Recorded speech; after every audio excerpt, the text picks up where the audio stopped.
আসসালামু আলাইকুম সবাইকে। প্রবাসী থেকে আবার একটা রেসিপি শেয়ার করলাম। আজকে আমি পাঙ্গাস মাছ রান্না করব, তার সাথে দিব আলু, ফুলকপি, টমেটো। তো এখানে আমি ময় মশলার জন্য কাঁচামরিচ, আদা, রসুন, পেঁয়াজ নিয়েছি।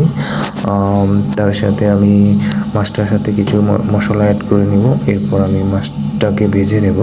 তো মাছটা ভেজে নেওয়ার জন্য আমি প্রথমে একটা প্যান বসিয়ে দিয়েছি, তার ভিতরে তেল দিয়ে দিয়েছি গরম করার জন্য। তো গরম হওয়ার সাথে সাথে আমি এখানে মাছগুলোকে ভেজে নেব। তো অলরেডি আমার গরম হয়ে এসেছে, এবং মাছগুলো আমি দিয়ে দিয়েছি। আর এই মাছগুলো আমি সুন্দর করে ভেজে নেব। তো দেখতেই পাচ্ছেন আমার মাছগুলো আমি কি সুন্দর করে ভেজে নিয়েছি, একটু লাগেনি। আমি এর সাথে মশলা অ্যাড করেছি, তারপর সামান্য তেল অ্যাড করেছি যাতে এখানে না লেগে যায়। তো অলরেডি দেখুন আমার মাছগুলো অলরেডি ভাজা হয়ে গেছে। আমি আর একটু সুন্দর করে ভেজে তারপর এটাকে নেমে নেব। তো নামিয়ে নিয়েছি, দেখুন আস্তে আস্তে আমি নামিয়ে নিয়েছি। এখন আমি একটা প্যান বসিয়ে দেবো আমি মাছগুলো রান্না করার জন্য। তো তেলটা গরম হওয়ার পর আমি এখানে পেঁয়াজ কুচি, তারপর কাঁচামরিচ অ্যাড করেছি। তো এটাকে একটু হালকা নেড়ে নেব। তো হালকা নেড়ে নেওয়ার পর এটাকে হালকা নেড়ে নেব। তারপর এখানে আমি সামান্য লবণ ব্যবহার করব। তো লেমন দিয়ে দেবো, স্বাদ মতো লবণ দিয়ে দেবো এখানে। তো দেখতে পাচ্ছেন আমি এখানে লবণ দিয়ে দিয়েছি। তো লবণ দিয়ে একটু নেড়ে নেব।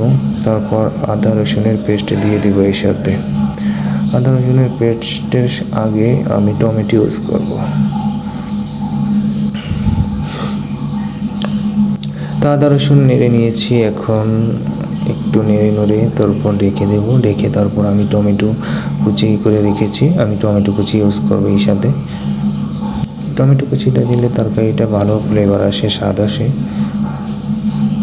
তো দেখতেই পাচ্ছেন আমি ফিরে আসছি। এখন আমি টমেটো কুচি দিয়ে দিয়েছি টমেটো কুচি, একটু নেড়ে তারপর ঢেকে দেবো।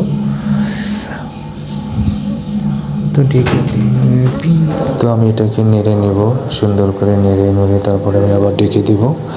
ঢেকে সামান্য পানি অ্যাড করবো এখানে, যাতে মশলাটা লেগে না যায়। তো দেখতেই পাচ্ছেন এটা বলক এসে পড়েছে। এখন আমি হলুদের গুঁড়া দিয়ে দেবো মরিচের গুঁড়া দিয়ে দেবো, ধনিয়ার গুঁড়া দিয়ে দেবো, জিরার গুঁড়া।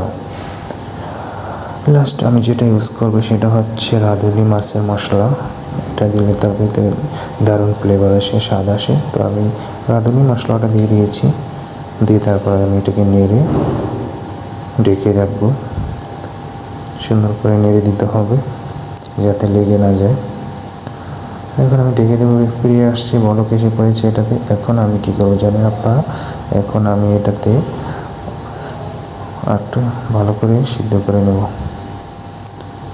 তো এখন আমি তরকারিটা কষিয়ে নেব, এবং আমি দেখতে পাচ্ছি আমি একটু নেড়ে নেব ভালো করে। তো ভালো করে এটাকে নেড়ে নিচ্ছি, নেড়ে তারপর ঢেকে দেব। এটাকে আমি ভালো করে কষাতে হবে। তো কষিয়ে নেব ভালো করে। দেখতে পাচ্ছেন সুন্দর করে নেড়ে আমি এখন এটা ঢেকে দিয়েছি। ঢেকে আবার একটু নেড়ে দিতে হবে, যেহেতু আমি এখনও কোনো পানি অ্যাড করিনি। তো ঢেকে দেব। এখন দেখতে পাচ্ছেন আমি পানি অ্যাড করে নিয়েছি সেদ্ধ হওয়ার জন্য। তো সুন্দর করে এটাকে নেড়ে তারপর ঢেকে দেব বলক আসা পর্যন্ত।